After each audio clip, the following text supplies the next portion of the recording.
Dans cette séquence, nous allons aborder les caractéristiques géologiques majeures d'une zone de subduction en s'appuyant sur un schéma bilan construit de manière progressive. La zone de subduction se caractérise par le plongement d'une lithosphère océanique sous une lithosphère continentale ou océanique.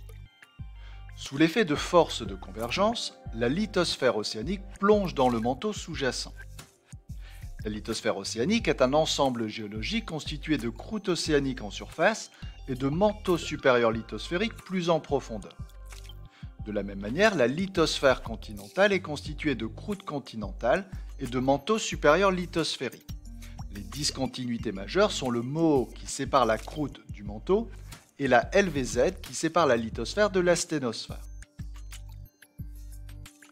Le plongement de la lithosphère océanique dans la sténosphère au cours de la subduction s'accompagne de séismes superficiels, intermédiaires et profonds qui sont la conséquence de la rupture de la plaque subduite froide et cassante qui s'enfonce en profondeur. Les séismes matérialisent donc le plan de subduction qualifié de plan de Benioff ou Wedaty-Benioff. La zone de subduction est aussi marquée par la présence d'une fosse océanique profonde, à l'endroit où la lithosphère océanique plonge en profondeur.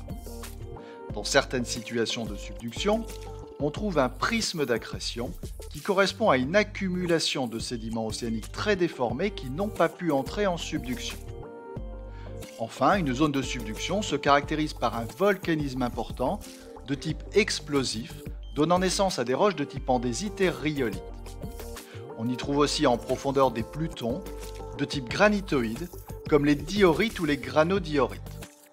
Ce magmatisme au niveau de la plaque chevauchante se trouve à l'aplomb de la plaque plongeante lorsque celle-ci a atteint une profondeur d'environ 100 km.